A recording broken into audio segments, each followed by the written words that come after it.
Before time had a name, before the stars were lit, humanity shared a profound and recurring dream. It was a vision of origin, not from dust or void, but from a single, perfect form, a cosmic egg. From the fertile banks of the Nile to the vast plains of ancient India, from the misty forests of Finland to the bustling heart of China, our ancestors looked to the heavens and imagined a universe born from a shell. This was the ultimate symbol of potential, a vessel containing all of creation, waiting for the moment to crack open and release the cosmos. What is this powerful archetype? Why did so many separate civilizations, divided by oceans and millennia, arrive at the same extraordinary idea?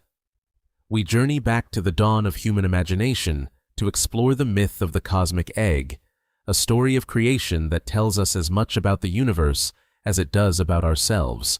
Before time, before space, before the first star ignited the void, what was there? For countless ancient cultures, separated by oceans and millennia, the answer was not emptiness, but a vessel. A single, perfect form containing all of creation within its fragile shell, the cosmic egg. This is not just a story. It is a fundamental human archetype, a primordial blueprint for understanding our own existence. It represents the ultimate beginning, a point of absolute unity before the universe fractured into the beautiful complexity we know today. The egg is a powerful, intuitive symbol. It is a world unto itself, self-contained and self-sufficient, holding the promise of life. Inside, there is no separation, no duality. There is no light and shadow, no heaven and earth, no good and evil. There is only potential. This concept resonated deeply with the ancient mind, attempting to grasp the unfathomable transition from non-being to being. How could something arise from nothing? The cosmic egg provided an elegant solution. The universe did not erupt from a void, but rather hatched from a pre-existing, unified whole. This idea appears in the Vedic scriptures of India, the Orphic mysteries of Greece, the lore of ancient Egypt, and the legends of China. Each culture colored the story with its own unique details: a golden egg, a serpent's embrace, an egg laid by a celestial bird. But the core structure remained remarkably consistent. This is the power of myth. It is humanity's first attempt at physics, philosophy, and theology, all woven into a single, compelling narrative. The story of the cosmic egg is the story of order emerging from chaos, of unity giving birth to diversity. It is the ultimate symbol of Genesis, a fragile container for an infinite cosmos. To understand this myth is to understand a fundamental pattern in human thought, a shared dream of our collective origins. But to truly appreciate its power, we must first explore the state that preceded it, the formless, boundless chaos from which this first, perfect shape had to emerge. To understand the egg, we must journey even further back, into the silent, churning waters that existed before the beginning. Imagine a state of being without up or down, light or shadow, sound or silence. This was the universe before the universe, a concept that ancient cultures struggled to articulate. They gave it many names, but its nature was always the same: a formless, undifferentiated totality. The ancient Greeks called it chaos, not a state of disorder, but a gaping, empty expanse. For the ancient Mesopotamians, creation began in the mingling of primordial waters, Apsu, the fresh water, and Tiamat, the salt water. They were coexisting opposites, their union a potent creative soup from which the first gods would eventually arise. Similarly, in the hymns of the Indian Rigveda, one of the oldest texts in the world, the poets ask a profound question: what existed in the beginning? Their answer speaks of a state where there was neither non-existence nor existence, a paradoxical condition where all was indistinguishable water. This was not a physical ocean, but a metaphysical one, a sea of pure, unexpressed potential. This recurring image of primordial waters is crucial. Water is formless, taking the shape of whatever contains it. It represents limitless possibility, the raw material of reality before it has been given structure or definition by a divine will. In this pre-creation state, there are no boundaries, no laws, and no time.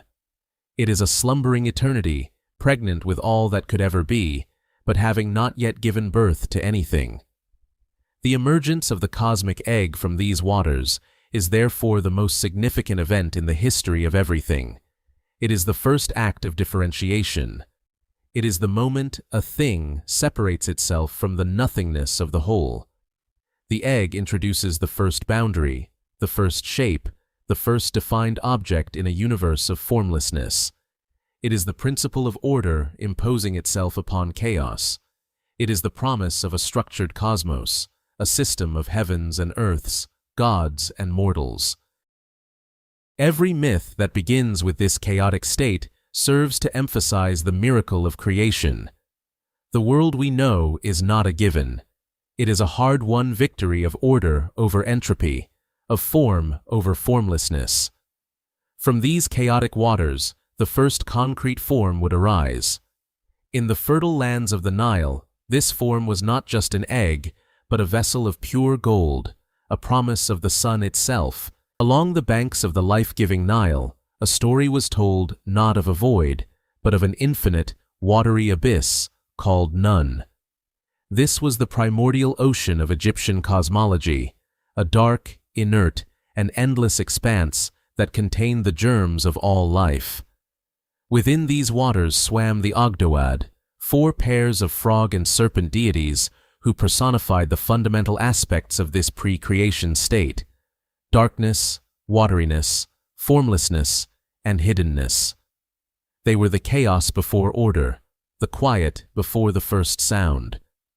From their interaction, a great stirring began in the heart of Nun.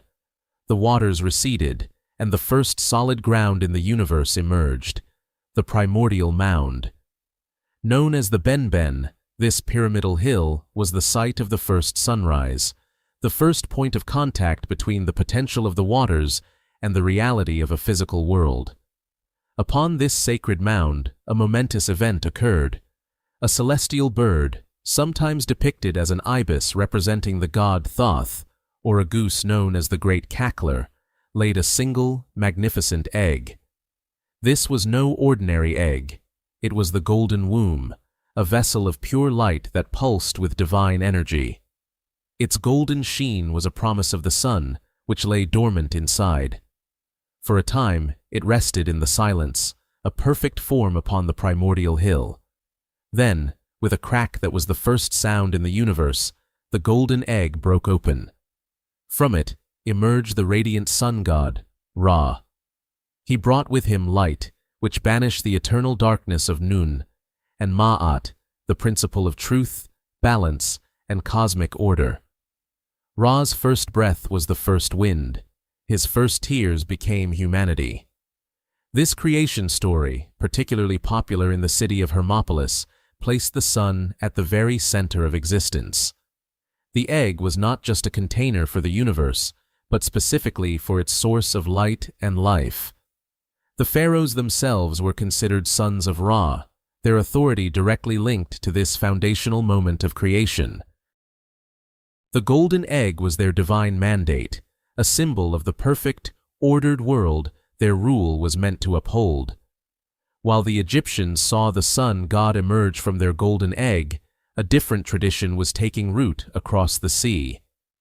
In the mountains of Greece, a mystical tale would be woven, one not of a sun god, but of a creator entwined with a powerful serpent. Beyond the familiar tales of Zeus and the Olympians lies a deeper, more mystical Greek creation story, a secret whispered by the followers of the legendary poet Orpheus. This was not a story of warring gods and titans, but a philosophical meditation on the nature of reality itself. The Orphic tradition begins not with gods, but with abstract principles. In the beginning, there was Chronos, or time, a primordial being often imagined as a serpent. With him was Ananke, the inescapable force of necessity or fate. They were the fundamental laws of the cosmos, existing before any world had been formed. Together, their eternal serpentine dance churned the fabric of nothingness, weaving together the elements of a future universe. From their union, a great cosmic egg was formed. This was the Orphic Egg, a shimmering silver vessel that contained the potent mixture of all that was to be. But it did not rest alone in the void.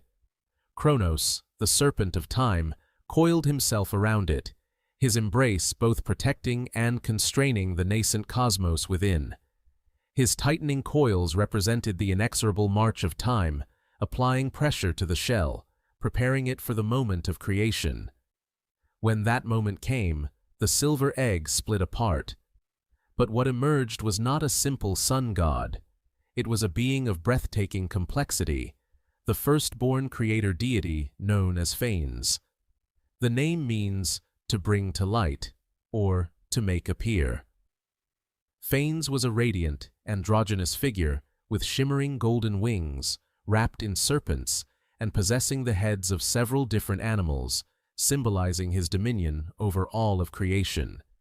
He was the living embodiment of light and life, the rational intellect that would shape the universe. It was Phanes, not Zeus, who was the true creator in this tradition. He fashioned the earth, the sky, the sun, and the moon. He gave birth to the night, and from her he fathered the next generation of gods, including Uranus and Gaia, who would eventually lead to the familiar Olympian pantheon. The image of a creator god emerging from a serpent-wrapped egg is a powerful one. But what if the egg itself was not born of gods or time, but from the very air we breathe? On the coast of the Levant, the Phoenician sailors told a story of a cosmic wind and the genesis of all things. The Phoenicians, master seafarers of the ancient world, saw the universe not through the eyes of priests in grand temples, but through the elemental forces that governed their lives, the wind and the sea. Their creation myth, one of the most unusual from antiquity, reflects this pragmatic, elemental worldview. As recorded by the later writer Philo of Byblos, who claimed to be translating the works of an ancient Phoenician sage named Sanchuniathon, the beginning was not a god or a watery abyss, but simply a dark and turbulent wind. This was the breath of the cosmos, a spirit of pure air moving through an endless, chaotic space. This wind fell in love with its own principles, a passion that was called pothos, or desire. This was not the desire of a thinking being, but a fundamental, creative impulse inherent in the universe itself. The intertwining of this primordial wind and this cosmic desire produced a strange new substance. It was called mot, a word that has been interpreted as a kind of watery slime, a muddy fermentation, or a putrid aquatic mixture. It was the raw, unorganized stuff of life, containing the seeds of all things. This chaotic substance, mot, did not remain formless for long. It began to coalesce, to shape itself into a familiar form, an egg. This was the Phoenician cosmic egg, born not from a god, but from the union of spirit and desire. For a time, this egg lay dormant within the primeval chaos. Then, it broke open. But what emerged were not gods who would then create the world. What emerged was the world itself. The shell of the egg cracked to form the heavens and the earth. From the substance of mot, the sun, moon, and stars were illuminated, and from this same material, intelligent creatures came into being, able to gaze upon the newly formed sky. This myth is remarkably different. It is a story of self-generation, a universe unfolding according to its own inherent principles. The creative force is not a divine craftsman, but an abstract desire and a physical wind. It feels almost like a proto-scientific attempt to explain the origins of the cosmos through natural processes. From the chaotic waters before time to the golden womb of Egypt, the serpent's embrace in Greece, and the cosmic wind of Phoenicia, the primordial egg remains a constant. It is the universal symbol of wholeness before division, of infinite potential held within a finite form. It is the blueprint of creation, an idea hatched in the dawn of human consciousness, reminding us that every beginning, no matter how grand, starts from a single, perfect point. In the beginning, there was no existence, nor was there non-existence. There was no sky, no air, nothing beyond. What covered it, and where? What gave it shelter? Before time, before the gods, before the very concept of being, the ancient Vedic seers of India envisioned a universe in a state of profound unity. It was a cosmos not of empty blackness, but of unmanifest potential, a deep, formless water without light or definition. Within this boundless, featureless expanse, a singular desire arose, the first seed of mind and consciousness. From this primal stirring, a form took shape. It was Hiranyagarbha, the golden embryo. Floating in the primordial waters, this radiant sphere of light was the source of all that was to come. It was the universe contained within a single, luminous point, a cosmic egg holding the blueprint for reality. For a year, it drifted in solitude, incubating the future. When the time was complete, the golden shell broke open, and from it emerged the first being, the Lord of all creatures. This entity, known as Prajapati, was the sole lord of all that was born. He established the earth and the sky. He was the giver of life, of strength, whose command all the bright gods revere, whose shadow is immortality. Upon his emergence, he surveyed the chaos and began the divine work of ordering it. With his thought, he separated the essence of the earth from the waters and pushed the heavens high above. He set the sun in its place, measuring out the expanse of the cosmos and giving birth to the directions. He was the architect of Rita, the cosmic order, the physical and moral law that governs the universe, ensuring that the sun rises each day, the seasons follow their course, and reality itself holds together. Yet, even within this powerful creation narrative, the Vedic texts retain a profound sense of humility and mystery. The famous Nasadiya Sukta, or Hymn of Creation, concludes with a question that echoes through millennia. After describing the birth of the cosmos, the poet wonders who truly knows its origin. Who can declare how it came to be? The gods themselves came after its creation. So who, then, truly knows from where it has arisen? The story of Hiranyagarbha is not just a tale of origins.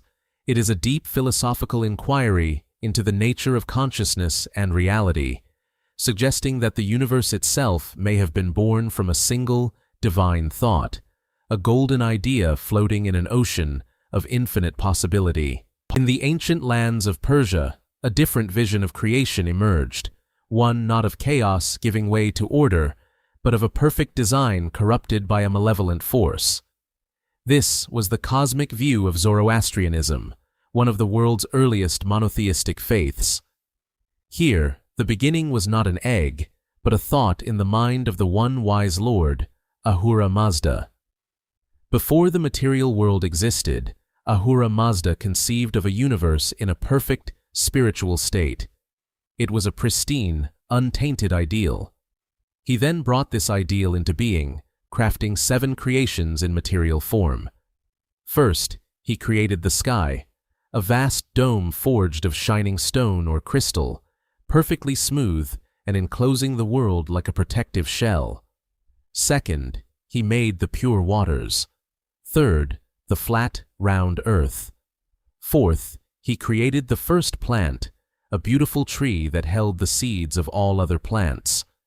Fifth was the primordial bull, a magnificent, white creature, the archetype of all beneficial animal life.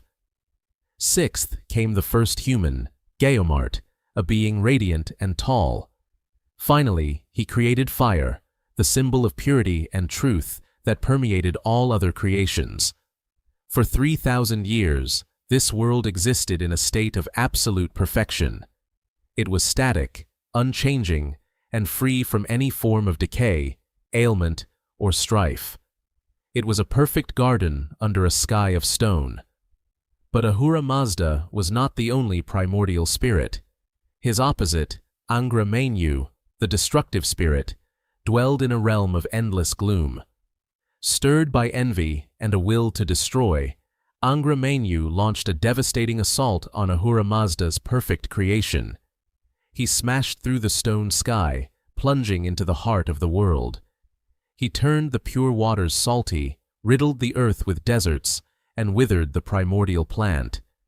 He then attacked the primordial bull and the first human, Geomart, bringing an end to their ideal existence. This act of aggression was not merely destructive, it was transformative. It set the universe in motion, introducing the cycle of day and night, life and its conclusion, and the very concept of time. From the essence of the fallen bull, all animal species arose. From the seed of Geomart, the first human couple, and thus all of humanity, was born. The world was no longer perfect, but it was now a battleground. The Zoroastrian creation myth is the prologue to a cosmic war, a struggle between good and evil, light and shadow, where every human being has a role to play in healing the world and restoring it to its original, perfect state.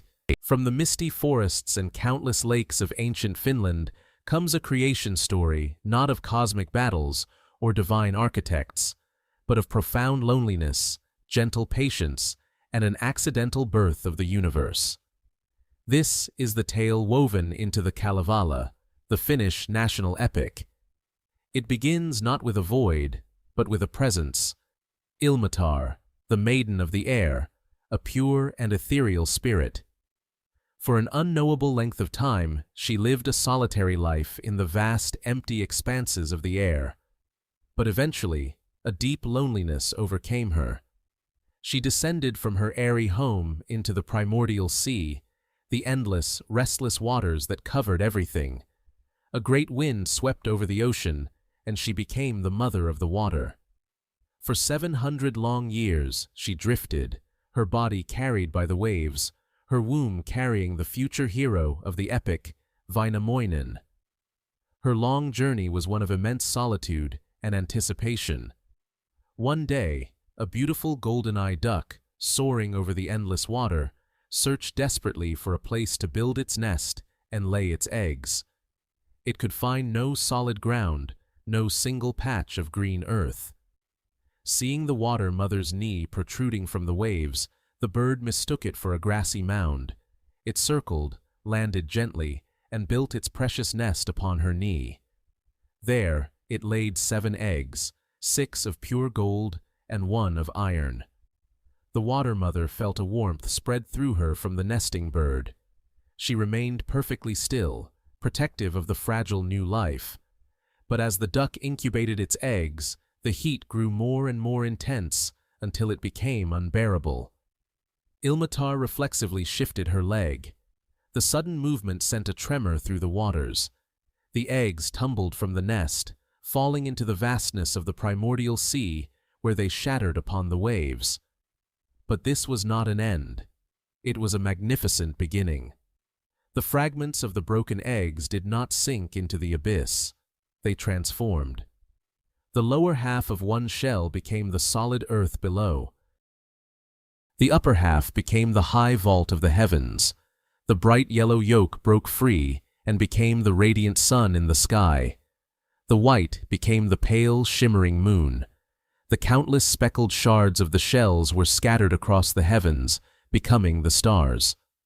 Creation was not a deliberate act of a powerful god, but the beautiful, unintended consequence of a small, natural event. Even after the sky and earth were formed, Ilmatar's work was not done. She herself began to shape the world, raising her head to create capes and peninsulas, pressing her feet into the depths to form chasms for fish, and shaping the bays and shores, preparing the world for the heroes yet to come. In the annals of ancient Chinese mythology, the universe began not with a word or a thought, but with a profound, chaotic silence. All was contained within a single, enormous black egg. Inside this cosmic shell, there was no heaven, no earth, no sun or moon. There was only Hundun, a swirling, formless chaos. Within this chaos churned the two fundamental and opposing forces of the universe, the light, ethereal principle of Yang and the dark, heavy principle of Yin. For 18,000 years, these forces mingled and struggled inside the egg, and in that same period, something else was taking shape within the chaos.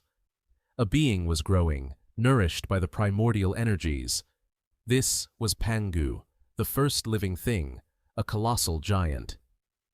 After his long slumber of 18,000 years, Pangu awoke. He opened his eyes, but could see only blackness. He felt the oppressive confinement of the egg and stretched his mighty limbs.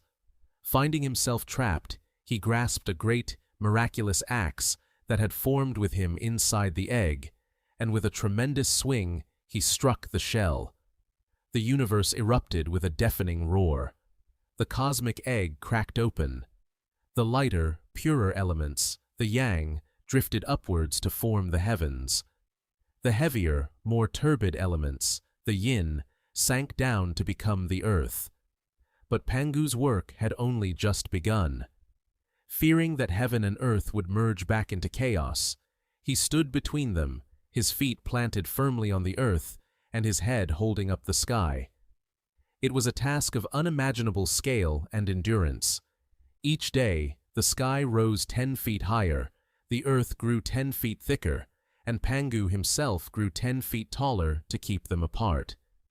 For another 18,000 years, he continued this monumental effort, his form becoming a living pillar connecting the celestial and terrestrial realms. Finally, the heavens were secure in their height, and the earth was stable in its depth. Pangu, his colossal task complete, was utterly exhausted. His great effort concluded, he lay down to rest. In his final repose, his form did not vanish, but gave birth to the world in its entirety. His last breath became the wind and the clouds. His voice became the rolling thunder. His left eye became the sun, and his right eye became the moon. His arms and legs became the four directions and the great mountains. His veins became the rivers, and his muscles the fertile fields. The hair on his head became the stars in the night sky. Pangu, the primordial giant, made the ultimate sacrifice, his own body becoming the substance of the living world. The mountains we see and the rivers we cross are, in this ancient story, the literal remains of the being whose effort and sacrifice first brought order to the cosmos.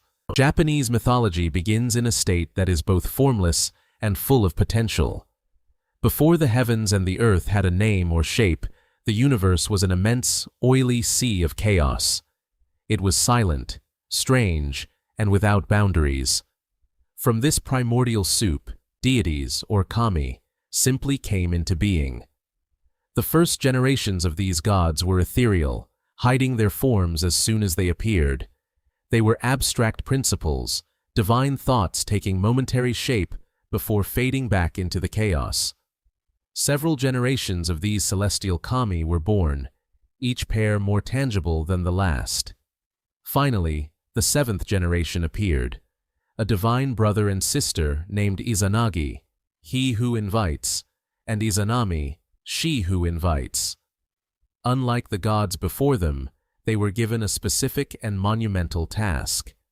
The elder kami summoned the young pair, presented them with a magnificent, jewel-encrusted spear called Ame no Nuboko, the heavenly jeweled spear, and charged them with a mission, to give form to the drifting, unformed world below. Izanagi and Izanami descended to the Ame no Ukihashi, the floating bridge of heaven, a shimmering pathway that connected the celestial plane to the chaos below. Standing together on the bridge, they looked down upon the murky, swirling sea. They took the heavenly spear, lowered its tip into the brine, and began to stir. They churned and churned the thick, chaotic liquid, the jewels on the spear glinting in the celestial light. When they felt that they had stirred enough, they lifted the spear from the sea. As they did, thick, heavy drops of salty brine fell from its tip. These drops did not dissolve back into the chaos. Instead, they coagulated, hardened, and formed the first solid land. This was the island of Onogoro, the self-forming island. It was a tiny foothold of order in an ocean of chaos, the first piece of the world to be made solid. This single island would become the center pillar of the land, the foundation upon which the entire archipelago of Japan would eventually be built. Izanagi and Izanami had completed their first task. They had created a place where creation itself could begin. Their next step was to descend from the floating bridge of heaven to this new island, to erect a heavenly pillar, and to begin the process of giving birth to the islands and the countless other kami who would populate the land, the sea, and the sky. Their story, which begins with this act of harmonious creation, would soon descend into tragedy and separation, defining the boundary between the land of the living and the underworld. But it all started with a single drop of brine from a celestial spear. In the vast tapestry of creation myths, the cosmic egg typically gives birth to the universe itself. But on the Korean peninsula, this potent symbol was reimagined. It became not the womb of the cosmos, but the cradle of kings, a divine vessel delivering not gods, but founders of dynasties. This is the story of how an egg became the ultimate seal of political legitimacy. In the ancient kingdom of Buyeo, the daughter of a river god, Lady Yuhua, found herself confined in a chamber by the king. One day, a brilliant sunbeam penetrated her room and touched her body. Soon after, she conceived and laid a massive egg, 5 times the size of a normal one. The king, disturbed by this unnatural event, saw it as a terrible omen. He ordered the egg to be cast away, left for animals in the fields. But a strange miracle occurred. Wild horses, oxen, and pigs, instead of trampling it, carefully moved around the object, protecting it from harm. When it was left in the wilderness, birds descended from the sky, shielding it with their wings from the sun and cold. Frustrated, the king tried to break it, but the shell was impossibly strong.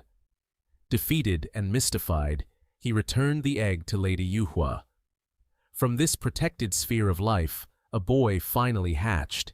He was named Jumong, and from his first words, he displayed an extraordinary gift for archery. His skill was so prodigious that it aroused intense jealousy among the king's 7 sons. They saw him not as a marvel, but as a threat to their future claim to the throne. Their envy grew into a dangerous plot, forcing Jumong to flee Buyeo for his life. Pursued by the king's soldiers, he reached a raging river with no bridge in sight. In desperation, he struck the water with his bow and declared his divine heritage as the son of the heavens. In response, fish and turtles rose to the surface, forming a makeshift bridge for him to cross. Once safe, he journeyed south, gathering followers and establishing a new nation, Goguryeo, one of the great kingdoms of ancient Korea. The egg was his proof of a heavenly mandate, a story that elevated him from a fugitive to a divinely appointed ruler. His birth was not just a marvel, it was a political statement, a foundation myth that cemented his dynasty's right to rule for centuries. This powerful motif, a hero born from an egg, would echo across the peninsula, a recurring sign that a new age and a new leader had arrived. From the dynastic struggles of Korea, our journey takes us across the vast, blue expanse of the Pacific Ocean. Here, on the scattered islands of Polynesia, a different kind of creation story emerged, one born not of conflict, but of profound solitude. It begins in an age of utter silence and complete darkness, a universe that existed only as potential, contained within a single, immense shell. Inside this cosmic enclosure floated the god Tangaroa. For an eternity, he was all that was. There was no sun, no moon, no land, no sea, only the confines of his shell and his own consciousness. Time had no meaning in this endless, featureless void, but even a god can grow weary of confinement. A deep restlessness stirred within Tangaroa. He began to move, to stretch, to examine the smooth, curved walls of his solitary world. He longed for something more. Finally, summoning his strength, he pressed against the shell. It cracked. With a great effort, he shattered his enclosure. One large piece of the shell he raised high above him, and it became the great dome of the sky, which he named Rumia. The other half he laid down below, and it became the foundation of the earth. His work was just beginning. From the smaller fragments of his broken home, he fashioned the lesser gods, his first companions. His own spine became the backbone of the earth, the mountain ranges. His organs and insides became the clouds, floating in the sky he had made. He decorated the world with life, but still, a sense of his former loneliness lingered. He felt an incompleteness. So, he created the first man, Te, from the red earth. He then created the first woman, Hina, to be his companion. This act of creation was not a violent battle between primordial forces, nor was it a divine accident. It was a deliberate, methodical, and almost artistic process, born from a single being's desire to transform solitude into community, emptiness into abundance. The myth of Tangaroa is a deeply personal cosmology. It suggests that the universe is not just a physical space, but a state of being, and that its creation was an act of self-realization. Tangaroa did not conquer chaos. He simply grew beyond his own limits and, in doing so, built a world for others to inhabit. His story, carried on the winds and waves across Polynesia, reminds us that sometimes the most powerful act of creation begins with a single, lonely thought. Leaving the oceanic realm of Tangaroa, we venture to a continent of ancient dust and stone, Australia. Here, the concept of creation is not a singular event in the distant past, but an eternal, ever-present state known as the dream time. And the central figure in this timeless genesis is not a god emerging from an egg, but a being of immense power slumbering within the earth itself, the rainbow serpent. In the beginning, the world was flat, cold, and silent. Nothing grew, and nothing moved. Deep beneath this featureless plain, the great serpent lay sleeping. When the time came, it stirred from its slumber and pushed its way to the surface. As its colossal, iridescent body moved across the land, it carved deep grooves and pushed up great mounds. Its winding path became the rivers and creeks, and the earth it displaced became the mountains and hills. The serpent's journey was one of profound creation. Everywhere it traveled, it brought life. Water, the most precious of all resources, pooled in the tracks it left behind, forming billabongs and waterholes. Plants began to grow, and from the earth, the first animals emerged. The rainbow serpent is the ultimate source of life, its essence connected to water, the seasons, and the cycle of renewal. But its power is dual in nature. While it is a benevolent creator, it can also be a formidable force of nature, its immense power commanding respect and caution. The stories tell of its ability to bring nourishing rains, but also devastating floods if the ancient laws it established are broken. Unlike many creation myths where the creators depart after their work is done, the rainbow serpent remains. It is believed to still inhabit the waterholes and rivers it created, a living link between the people and the dream time. The entire landscape is a sacred map of its journey. Every river bend and rock formation, a chapter in the ongoing story of creation. The myth of the rainbow serpent demonstrates a deep, inseparable connection between the spiritual world, the natural world, and human life. It is not a story of a distant god in a faraway heaven, but of a creator whose presence is felt in the rain that falls and the river that flows, a constant reminder that the creative journey of the Dreamtime has never truly ended. Our journey now takes us from the ancient continent of Australia to one of the most remote inhabited islands on the planet, Rapa Nui, known to the world as Easter Island. This small speck of land in the southeastern Pacific is famed for its silent, stone-faced giants, the Moai.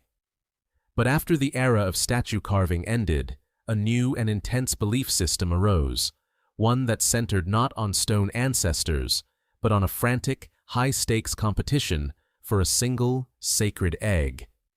This was the age of the Tangata Manu, the Birdman. As Rapa Nui society faced internal strife and ecological challenges, faith in the power of the deified ancestors represented by the Moai began to wane.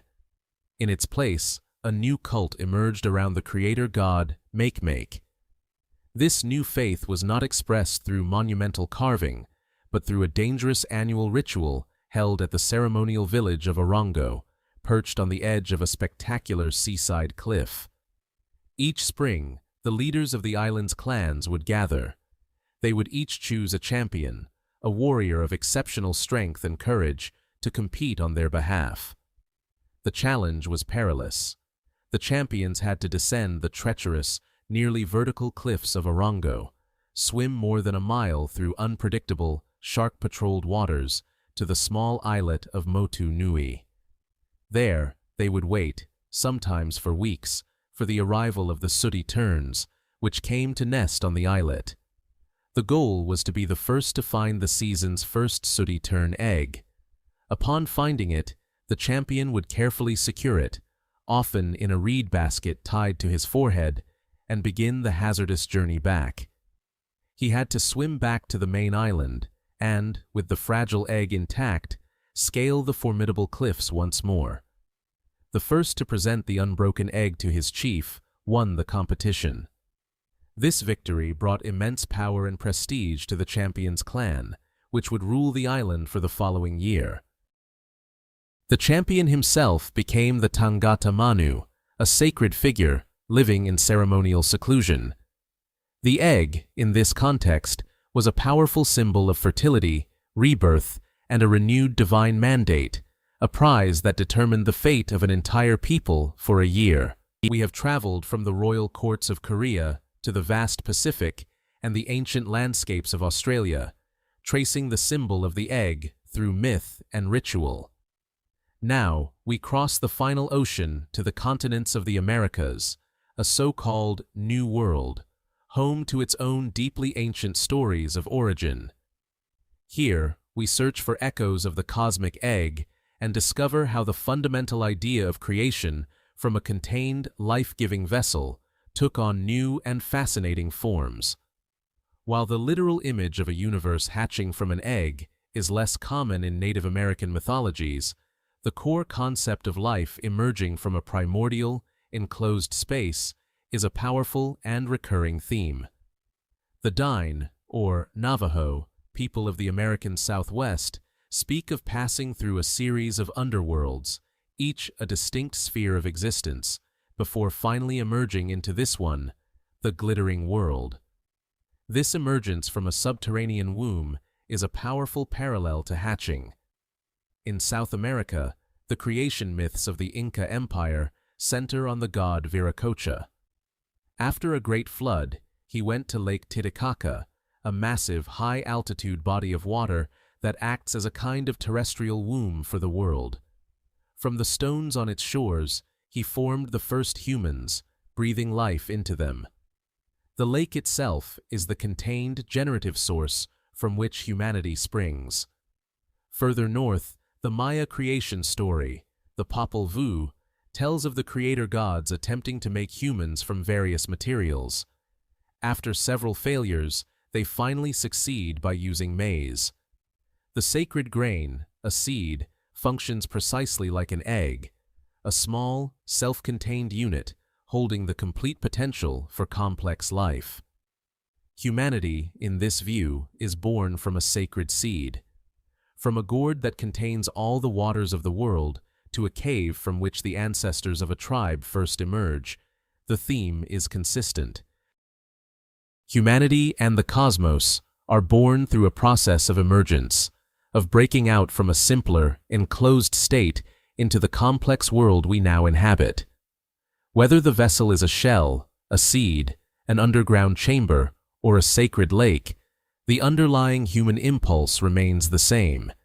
It is the need to explain the ultimate mystery, how everything could come from nothing. The cosmic egg, in all its varied forms, is a profound and universal metaphor for potential, for the promise of life held in perfect suspension before the grand, explosive moment of its beginning. It is a testament to a shared human wonder, a story told in 1,000 languages about our collective journey out of the dark.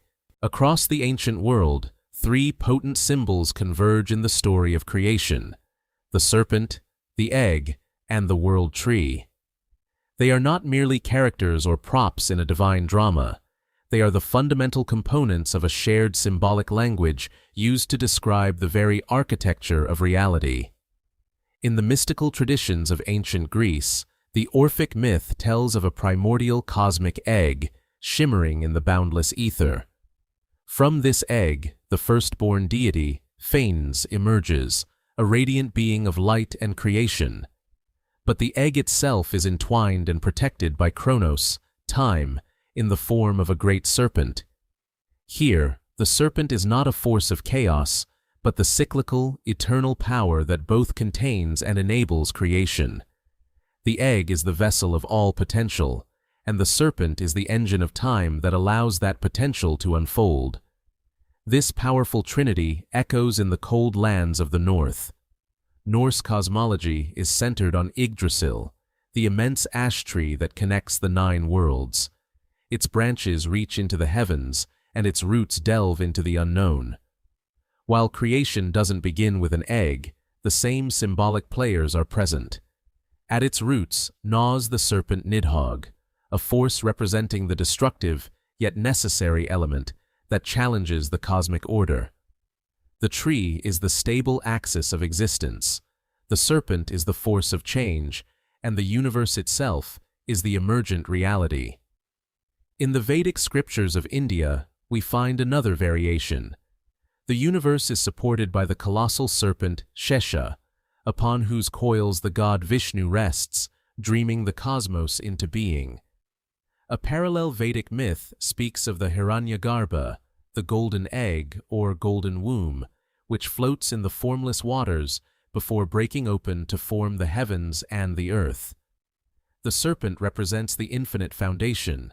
The egg holds the blueprint for all that is, and the divine dream is the act of creation itself. These stories, separated by thousands of miles and centuries, tell us something profound. They reveal a deep human intuition that the universe is born from a single point of pure potential, is structured around a central, life-giving axis, and is driven by a powerful, cyclical, and often serpentine energy. It is a trinity of symbols that maps not just the cosmos, but the very nature of existence. The cosmic egg, a symbol of unified potential, does not always give birth to a singular creator.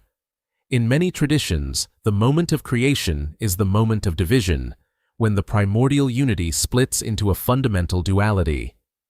Often, this is represented by the birth of divine twins, 2 beings emerging from a single source to shape the world through their harmony or conflict. In Greek mythology, this theme is embodied by the Dioscuri, the twins Castor and Pollux. Their mother, Leda, laid an egg after an encounter with Zeus, who had taken the form of a swan. From this single egg, the twin brothers were born, one mortal and one divine. While they were not cosmic creators, their story is a powerful metaphor for the dual nature of existence, the mortal and the immortal, the earthly and the celestial, packaged within a single origin. A more direct creation story comes from the Dogon people of Mali in West Africa. Their complex cosmology begins with the creator god Amma, who creates a cosmic egg containing the blueprint for the universe. Within this egg were two pairs of twins. One twin, Ogo, grew impatient. He tore a piece from his placenta and burst from the egg prematurely, creating a flawed and incomplete world. To restore balance, Amma sent the other twin, Nomo, to bring order, water, and life to the new earth. Here, the twins born from the egg represent the fundamental cosmic tension between chaos and order, impatience and wisdom, imperfection and restoration. The entire structure of reality is defined by their initial conflict. This concept of primordial duality extends beyond literal twins from an egg. In ancient Persian Zoroastrianism, the universe is a stage for the cosmic struggle between two twin spirits. Ahura Mazda, the spirit of light, truth, and order, and Angra Mainyu, the spirit of darkness, falsehood, and chaos. Though not born from a physical egg, they are described as twins who emerged from a singular, uncreated principle, representing two fundamental choices. One chose light, the other darkness, and their opposition set the universe in motion. From a single egg, a single thought, a single source, emerge the pairs of opposites that define our world: light and dark, good and evil, sky and earth. These myths teach that creation is not just an act of making, but an act of separation, and that the universe exists in a delicate, dynamic balance between its two firstborn children. Before the pyramids, before the pharaohs, before the first ray of sun touched the Nile, there was only none. In the grand tapestry of ancient Egyptian creation, the story begins not with a bang, but with a profound and infinite silence. None was the primal, watery abyss, dark, formless, and boundless. It was not empty space, but a chaotic, inert ocean containing the latent energy of everything that would ever exist. It was the cosmic womb, waiting for the first stirrings of consciousness. This first moment of creation, which the Egyptians called Zep Tepi, or the first time, was an act of emergence. From the endless waters of Nun, the first land arose, a solitary mound of earth known as the Benben. This primordial hill was the first solid thing in the universe, a point of order in the midst of chaos, mirroring the fertile mounds of silt that appeared each year as the Nile's floodwaters receded. Upon this sacred mound, the first creator god, Adam, willed himself into being. He was the all, the complete one, emerging from the potential of none through his own thought. From his own essence, without a partner, Atum generated the first divine pair, Shu, the god of air, and Tefnut, the goddess of moisture. They were the first separation, the first duality, and from them all other gods, and the structure of the cosmos would eventually descend. While this is the primary narrative from Heliopolis, other traditions weave the cosmic egg into this watery birth. In the cosmology of Hermopolis, it was the Ogdoad, 8 primordial frog and serpent deities who personified the qualities of Nun, who created a cosmic egg. They placed this egg upon the Benben, the mound of creation. When it hatched, the sun god Ra burst forth, rising into the sky to bring the first light and warmth to the world. In this version, the waters of Nun serve as the nest, the mound as the resting place, and the egg as the vessel for the divine spark of light. Whether through the self-generation of Adam or the hatching of Ra, the Egyptian myth is a powerful testament to the idea of order emerging from chaos. It is a story of life arising from a lifeless void, of light banishing an eternal darkness, and of a universe being born from the deep, mysterious, and fertile waters of the beginning. For millennia, The cosmic egg was a poetic metaphor, a spiritual explanation for the ultimate mystery.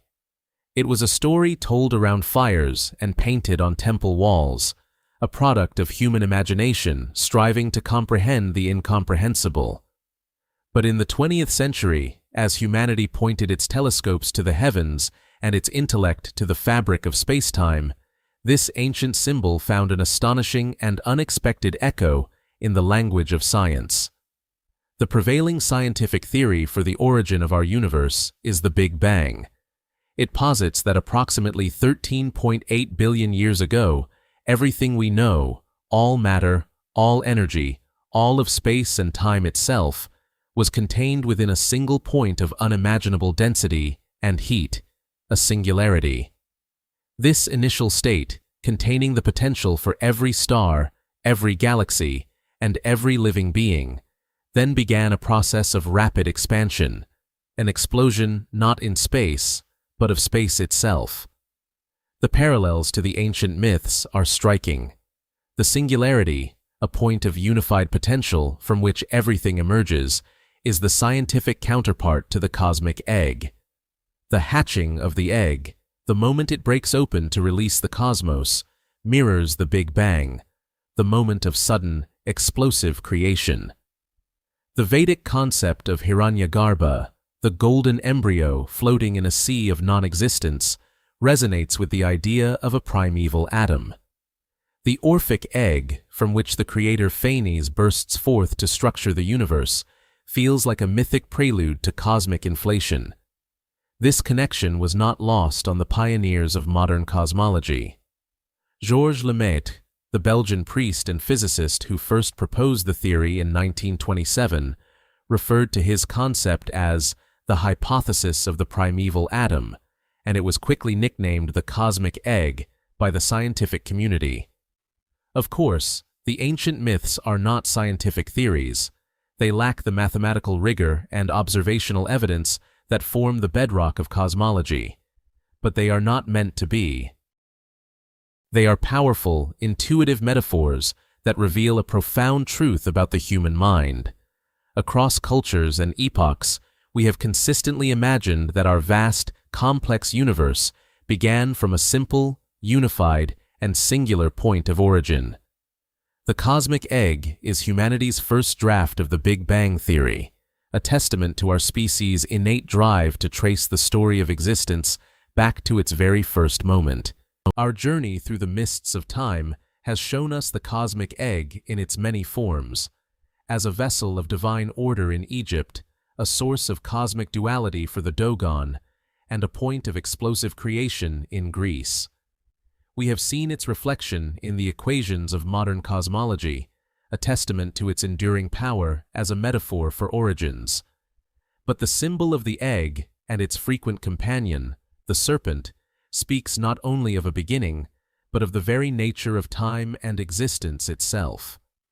The egg is a universal icon of potential, fertility, and renewal. It appears in springtime festivals and rituals of rebirth across the globe.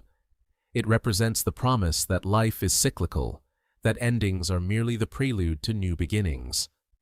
This idea of cyclical existence is deeply embedded in the myths we have explored. The serpent biting its own tail, the Ouroboros, is a symbol often linked with the cosmic egg. It represents the unbroken, eternal cycle of creation and destruction, of life and the return to the source. It suggests a universe that is not static, but is perpetually reborn. In this view, creation is not a singular event that happened once, long ago. It is a continuous process. This ancient intuition once again finds a curious echo in the speculations of modern science. While the standard model of cosmology describes a one-time Big Bang, other theories have explored cyclical models. The Big Crunch hypothesis, for instance, imagined a universe whose expansion would eventually slow, reverse, and collapse back into a singularity, potentially triggering a new Big Bang in an endless cycle of cosmic renewal.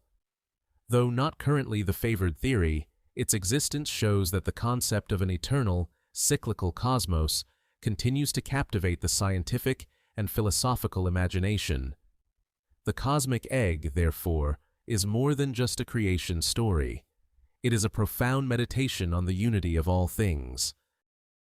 It tells us that everything, from the most distant quasar to the smallest particle of dust, was once bound together in a state of perfect wholeness. It is a symbol of our shared origin, a reminder that we are all, in a very real sense, born from the same cosmic source. As we look out at the stars, or gaze upon our own world from afar, a fragile sphere of blue and white suspended in the void, we see the ultimate expression of this ancient symbol. Our planet, our home, is itself a cosmic egg, nurturing the incredible potential of life in the vastness of space, a perfect, unbroken circle of existence.